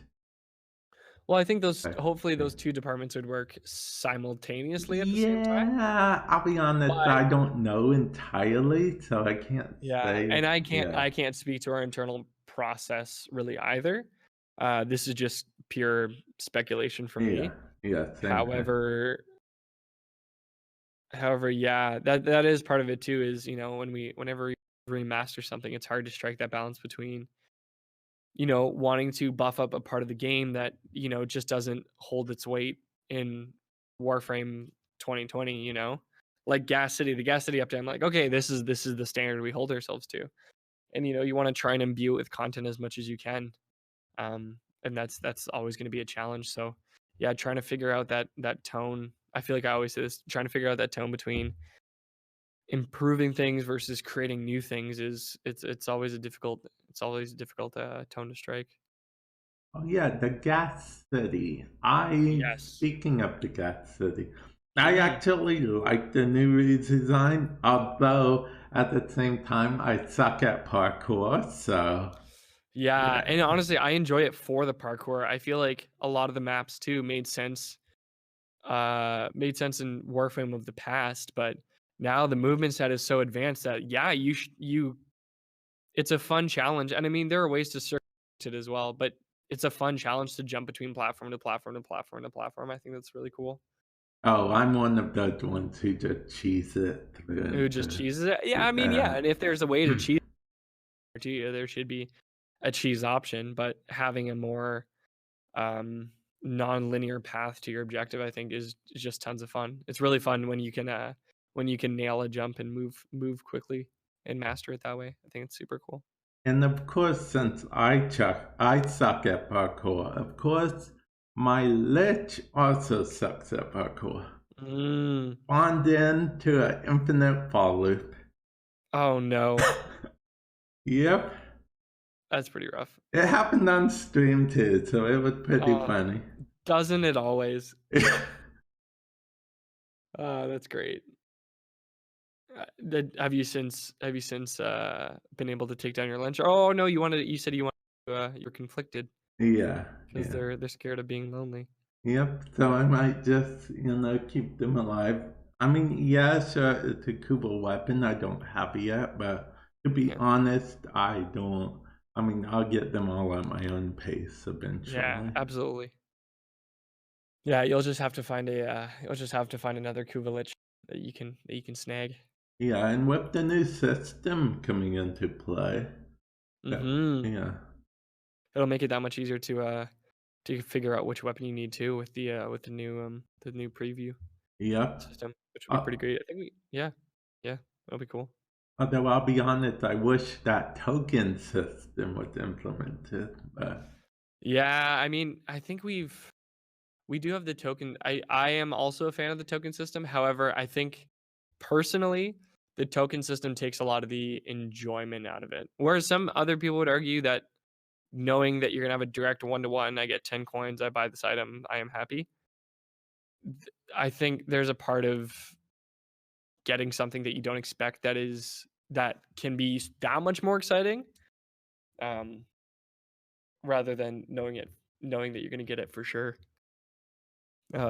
But it all depends on RNG, right? Like there's that critical point where I'm like, okay, where if I got it now, I'd be excited, but 3 passes, I'm like, okay, no, this is silly. I give up. I don't want to do this anymore. So yeah. I can totally get the two balances. It's like could be more exciting, but it's also you run the risk of it being a very upsetting experience. So I could see, but that's cool that you like the token system. So I know we've got a few of those now. Now, this next question I'm going to ask is that if you answer it wrong, of course, no opinions are wrong, of course, but if you answer it wrong, DE Megan might have something to say about it. Megan and I have exchanged words before. No, I'm kidding. No, Megan. I don't know if you watched the celebration stream. Megan and I, Megan and I had some fun banter back and forth, but it wouldn't be the first time that Megan and I are at odds with each other. So we shall see. And I know I could just imagine how she'll react. She'd gasp, turn wide eyed, and be like, "Oh no, take that back! You what? Are you kidding me?" So you can hit me with this question. I'm ready. What do you think of Zelda in general, Legend of Zelda, and what games have you played? I like Legend of Zelda, but I've never beaten one. I've Not made even it one? not even one. I've made it to the ice temple in, Twilight Princess. That was as far as I got.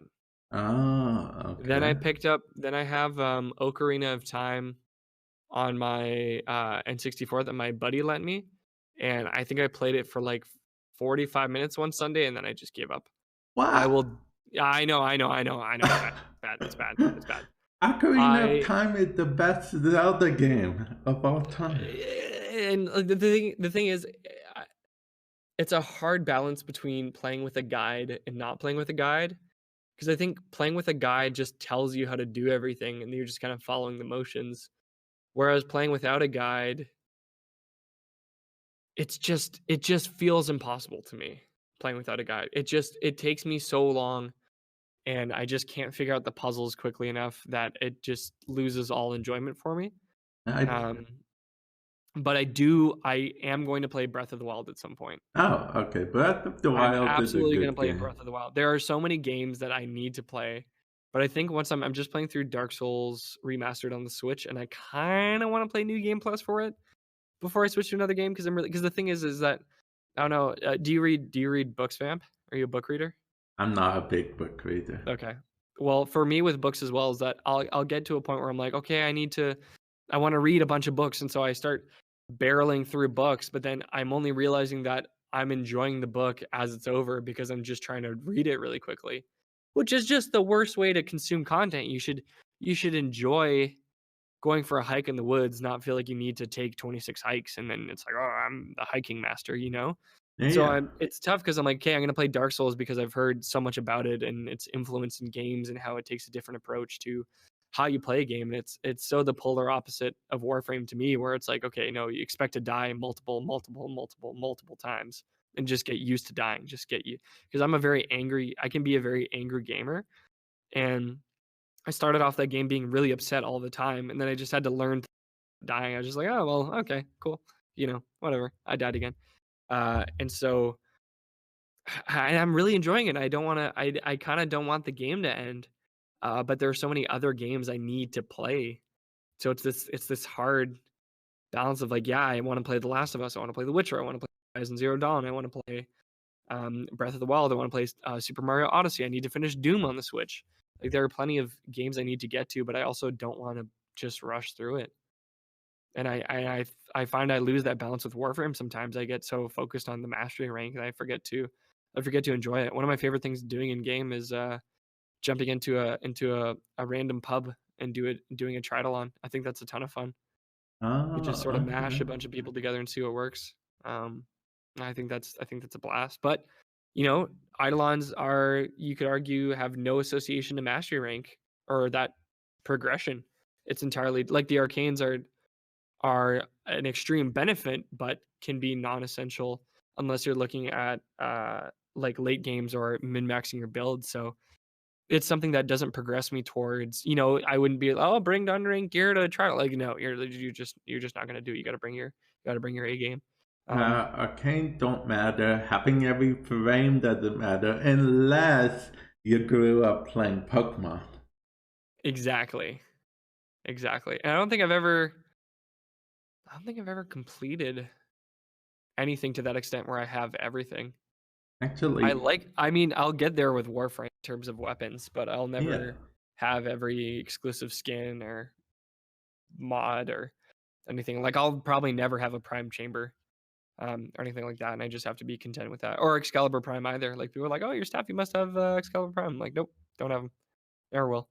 Speaking of Prime Chamber, how many people have you had just like message you asking you for stuff? Probably asking for stuff almost on a weekly basis, which I don't mind. I love chatting with people. I love getting questions. Prime Chamber specifically, I've had maybe less than 10 people sincerely ask, like, "Please, could you just give me a Prime Chamber?" Like, Um, yeah, I'll just put 20 into your account right the most now. compelling the most compelling argument I've had, actually a partner asking to kind of, like, lease one out for a video. They're like, "Oh, I'll just borrow it, record a video, and then you can delete it." And I was like, "I can't do that. I can't do that." But I was like, that's a pretty compelling argument. That is a That's a pretty pretty good compelling rationale. argument, but you would However, get. I would say there are enough people in the community that own Prime Chambers that if you really wanted to do it, you would pay for the trading tax and do it that way rather than have me intervene on your behalf. So, yeah, but no, Prime Chamber is pretty cool. I'll be honest, I probably would never ask to do anything like that, only because Mhm. I don't like the idea of making a build with Chamber because Mm. it's so exclusive that Right. So many it's kind of like, people, hey, yeah. yeah, and there are a ton of videos too that I'll be watching for builds, and then they're like, yeah, and here's my Riven build. Like, oh, here's random probably no one else has. Like, okay, cool. Eh, you know, I mean, that's just coming from the jealous side of me because I don't have that Riven. Um, But yeah, because the Riven builds are obviously always insane. A love of mine has been the Czar. I use the Czar a ton. I love the Czar. The Czar is so much fun. And DE Connor has a sweet, sweet, sweet Czar Riven that he showed me, and I was like, oh, like I am so jealous. That Riven is so sweet. It's got like multi-shot and crit damage. Oh, it's super cool. Oh, I have actually a Tsar ribbon that has Oh, you have a multi-shot. Czar Riven? Yeah.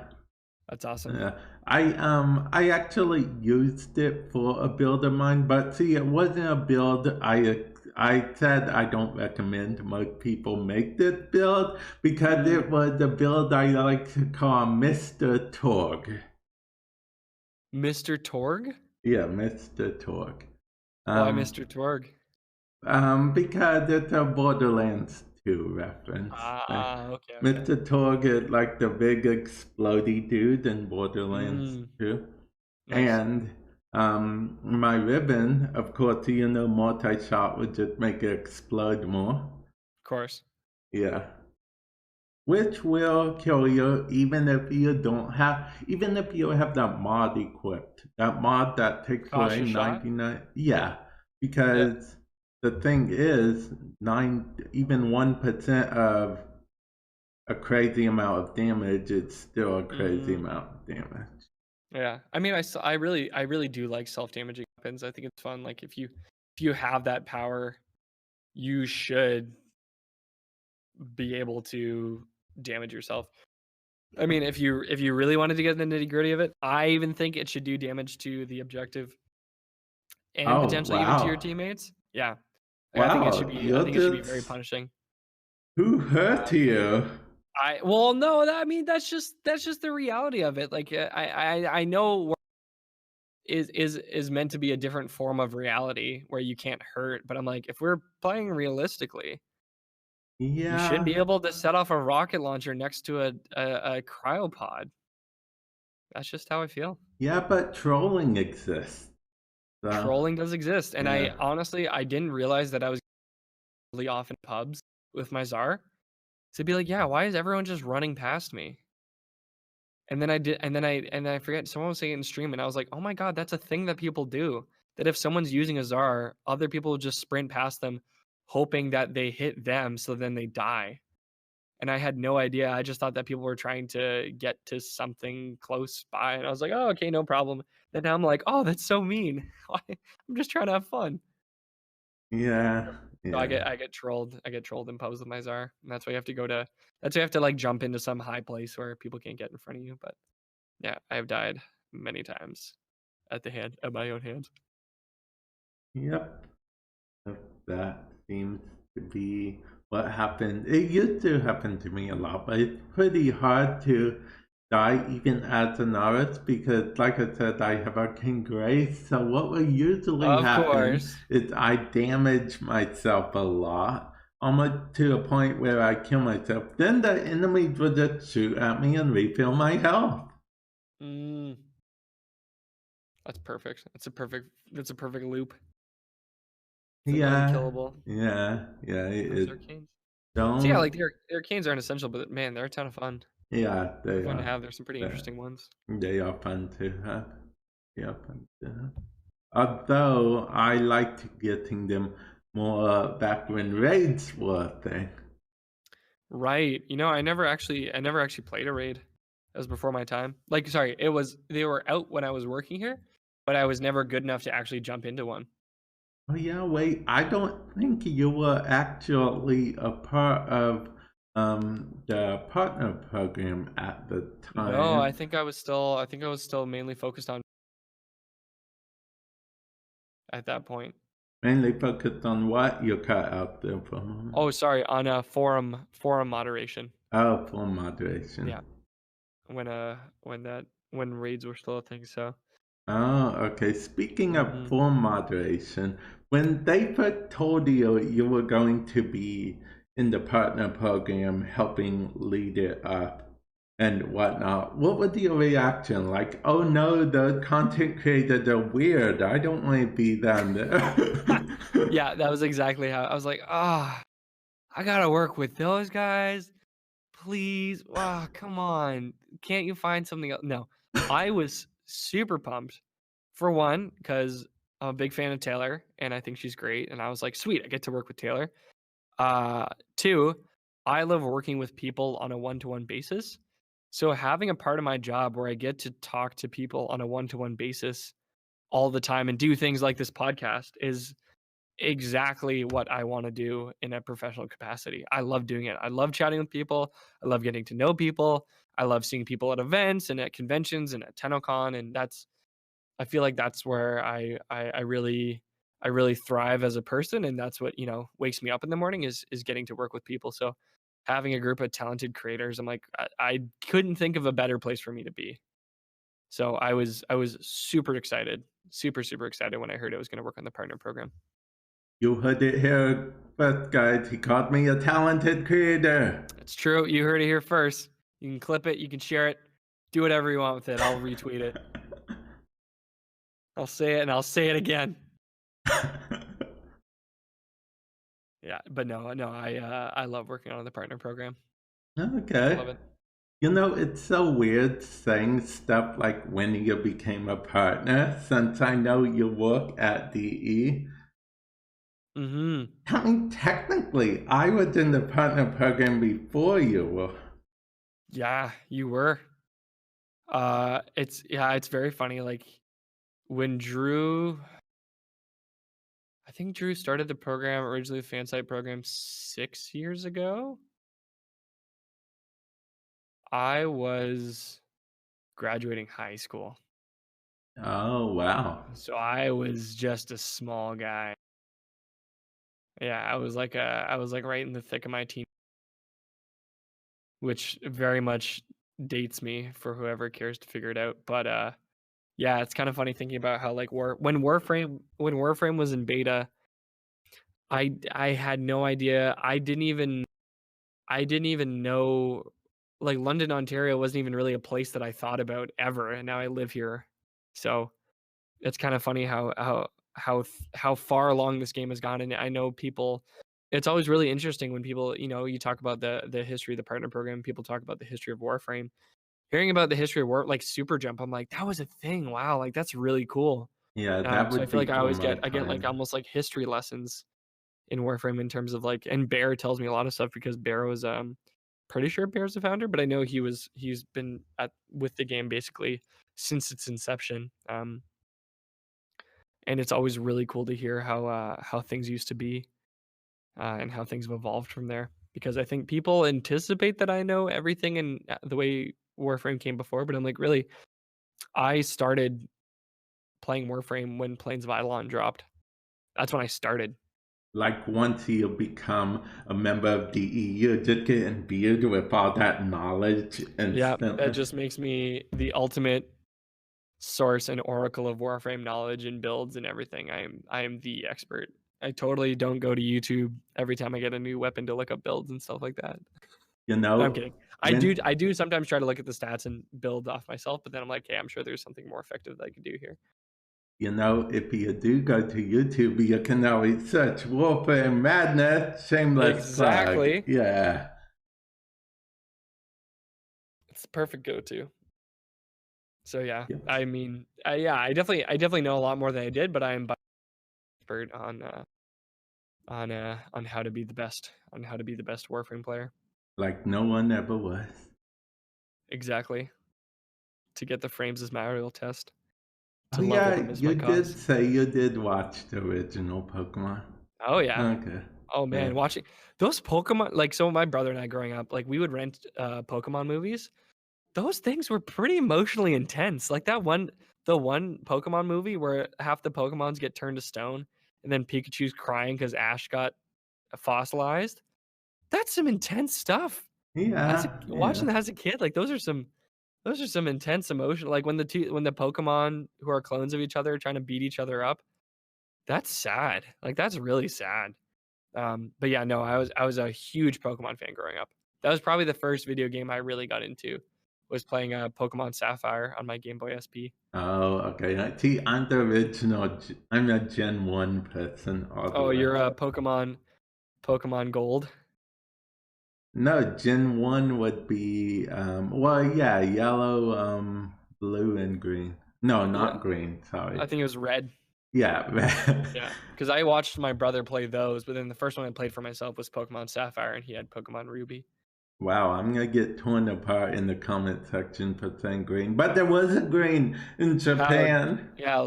Oh, there was a green. Yeah, that's what you were Yeah. thinking of. Yeah, of course. Yeah, no, I watched a ton of the Pokemon cartoons growing up. Now it's weird. Like I went down. I went to go see my nephew, and he was watching Pokemon, and like he's really into Pokemon now too, and it's kind of cool. Yeah. But yeah, I loved watching Pokemon growing up. I was the original Ash, Brock, and Misty. Oh, okay. Yeah, that's what I watched. That was Oh, awesome. you want to hear a fun fact about Ash? Well, it's not really Ash per se. It's about Pokemon Red and Blue. Mm. The main character that you play as, a lot of people think it's Ash, where it's actually Red. Wait, so Red you do play as Ash, the other ones you don't? No, Red was the name of the character. Before Ash, Oh, there was Red. Ash was solely created for the American version of Pokemon. really? Yeah, so the character you play in Pokemon Red and Blue is Red, and his rival was named not Gary, but Blue. Yeah, Oh, that's pretty cool. So yeah. Ash was just created. So is Ash in game in those original Pokemons, or is he just in the show? He's not technically in the game, but most people think it's Ash because when you're a Mm. kid, you don't really know the Well, it's difference. like the classic when you play Legend of Zelda, everyone assumes that Link is Zelda. I I remember, did too when I first yeah, I started remember my cousin playing. being like, Yeah. "You're wrong. Zelda's a girl." I was like, "What do you mean? It's Legend of Zelda, not Legend of Link." You know, that was such an abstract concept. I was like, "Well, why would you not name it after the person you play?" Yeah, exactly. Yeah, Exactly. that blew my mind. I remember being so the meme of the person who's like trying to do has like equations going in their head. That was me as a child trying to figure out that Zelda was not Link and you play as Link, not Zelda. Couldn't believe it. Couldn't believe it. My small brain could not believe it at that age. Couldn't do it. Yep. Legend of Zelda, Legend of Link. Yeah, I mean, Link only got his own title when it was actually maybe Link's Awakening came before that. I was gonna say for Link's crossbow training on Oh, the Wii Zapper. I actually always make this reference on most of my streams, but a lot of people don't get it. I'll usually To the Wii Zapper. no, not to that. Oh, okay. This was a Zelda related thing. Okay. Um, I just want to give you a context on how it relates to what we were talking about at all. But yeah, Ah, okay. okay. So I always say something like, "Well, excuse me, princess." Mhm. It's a line from the Zelda TV show. The Zelda TV show. Yeah, there was a cartoon, Was that Legend on of a similar Zelda. level as the Super Mario Brothers movies? It was on a similar level to the Super Mario Bros. TV show. It aired Was it on a similar level to the Star Wars Holiday Special? similar level, yeah. Okay. Okay, good to know. Good to know. Okay, but yeah, it's Zelda. Of course, he lived in the castle. No, Link. Sorry, it's Link. He lived in the castle with Zelda. Mhm. They would always have to beat Ganondorf every episode or so. What? Get the Triforce parts, How? and then How wow, okay. Well, Link would always try to get a kiss from Zelda. That was his thing. And then I do she, not remember that from the video game. They were just like pals, Oh, right? in the video game, they really never really talk much to each other. Yeah. Yeah, It doesn't seem like there's too much chemistry there. It's all just kind of like, hey, thanks, man. Appreciate and it. and Stay up. then you've never finished Ocarina of Time, so I'm gonna I say have not. spoiler alert. Should I not listen? I mean, in game, yeah. Go ahead. You can spoil it. Do they guess? It's just a slight ending that's slightly annoying to me. I'm not gonna tell you throughout and throughout. It just um that there was this ending that Link saves the world, right? Because that's what you do. You're the hero. Mm-hmm. Yep. And then Zelda says, "Oh, I'm gonna give you the childhood you didn't get to have because you were busy saving the world." So she rewind time to Uh-oh. the beginning, and none of it ever happened. It's like the whole game. Why? He just, But yeah. is Ganondorf still vanquished? No, he takes over the world, and that's where Wind Waker came from. That's What was why. the point? Exactly. Is that just a clever way for them to make you replay the game? No, I don't think so. Yeah, I don't like that. I thought it would Yeah. be like a um uh Avengers Endgame spoilers incoming. You've been warned. To me, Uh, that kind of reminds me of the ending of like Endgame, where Cap goes back in time, but he gets to live out the timeline in which he's already saved everybody. oh, yeah. That Yeah. I can get on board with. Repeating everything, no. What's the point? What's the point? Yeah. That's why in Wind Waker, you start the whole area with flooded and whatnot. Because in that reality, Ganondorf actually took over the world. In Wind Waker? And then Yeah. do you take away the water? I don't know. I've never played Wind Waker. Oh, okay, neither have I. That's pretty cool. It's cool. Okay, Yeah, I so do. Oh, good. no, go ahead. Sorry. I was just gonna say, oh no, that seems like that's a cool mechanic. It's neat how they reuse the same characters, but manage to still get fresh and exciting games. It's Yeah, very cool. yeah. I would just kind of say it looks like Taylor's prediction was right. Taylor's prediction was right. Yeah, Are the we? podcast lasted twice as long as Oh the. boy. Hey, I mean, if you really wanted to keep me on track, you could have. But hey, I did say, who did I say? Oh no, I said Megan was a chatty Cathy, but honestly, I'm probably the chattiest Cathy I know. I am a chatty guy.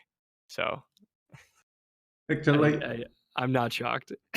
I'm sure Megan's will have been longer too, but she actually had to leave at a certain time to Well, I mean, I um do have lunch in 15 minutes. because there was one post that she had to put up. Yeah, Yeah, she probably had because to post a hotfix. there was an update later on that day.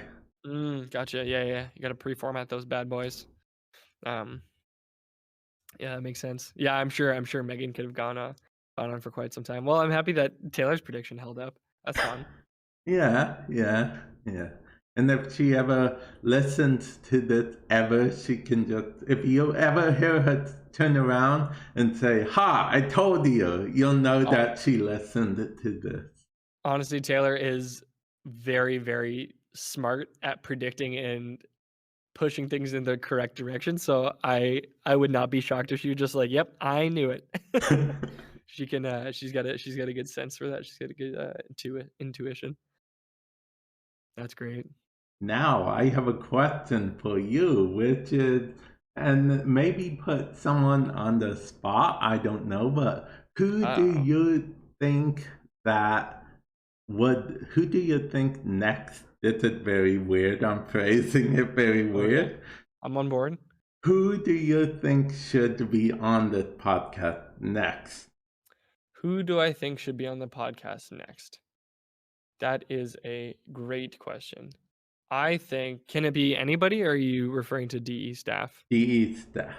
DE staff. Who should be on the podcast next? I mean, we did talk about Drew a lot, Oh yeah, we and it did. would We be did. cool to touch base with Drew Yeah, it would because be. he's kind It of would where it be. all started. So, and I think Drew's probably got a lot of cool stories that people don't often hear. So I Okay. think, yeah, I would say Drew. I'm sure you guys could reminisce over the old times and talk about how things have evolved, because I think Drew's had a pretty interesting path in terms of working on Warframe, working on Amazing Eternals, and I mean, if you want to, depending on what you want to focus your podcast around, I think that could be very cool. Yeah, I agree. I Yeah. agree. So yeah, that's what I would say, Drew. Okay. Okay.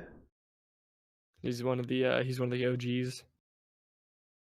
And I think because you gotta go to lunch soon, I'm gonna Yes. end the And if, podcast and if here. you remember what I said earlier, there's only Yes, two I times in the do. day where I get grumpy. And you may so you won't like me when I'm grumpy. And I apologize for any. There's a T-shirt I think my mom was gonna get at one point. It says I apologize for anything I said when I was hungry. And I really, really, really need to get me one of those, because I have said so many mean things to Helen when we've been going right away to lunch. She'll just go, "Wow, someone is grumpy today." I'm like, "I'm sorry. I just need to eat, okay?" The It's just funny, oh, okay, so you when you're hungry, grab a Snickers. that is me. However, I would never, never, never, ever, ever be like, "Yeah, I'm super hungry. I'm gonna fill myself up with this tiny chocolate bar that's gonna do nothing." So those commercials, I'm like, "Yeah, Snickers, you got the sentiment correct. We got the product all wrong. I need substance. I don't need chocolate." God. So you can already tell my aggressive side is starting to come out. Because I'm like, yeah, if someone was like, "Oh, are you hungry? Here, I have a Snickers in my purse," I'd be like, "What? What am I supposed to do with that? I need like a granola bar. I need nourishment. I don't need chocolate and peanuts. I need food." Like macaroni and cheese. Exactly. Macaroni and cheese, pizza, salad, tacos, something like that. Something that's gonna sit in me. Bread, pasta. Pasta. See, now you'll get to me hungry. Well, I think you might need a snack after this as well. I'm not sure where you're going for, but I think I got some salad and something good in my future, something tasty. I'm probably gonna eat some macaroni and cheese. That sounds like an excellent plan. The perfect lunchtime meal. Macaroni and cheese. I Yep. love it. I love it. Okay, well, I think I'm gonna end this podcast here, but before I Cool. go, where can people find you? Yeah, people can find me. My Twitter is at DE Marcus. Actually, let me look that up. Yeah, I'm pretty sure it's just at DE Marcus on Twitter. And then you can find me on the forums. I'm also DE Marcus. And on Twitch, I am DE___ Marcus. So yeah, Wait. but if you want to contact me, you can find me on Twitter pretty easily. That's the best place to talk to me. Yeah. Okay. Thank you, everyone, for listening. Hopefully, I'll catch you in a future podcast. Hopefully, you guys enjoyed. Later.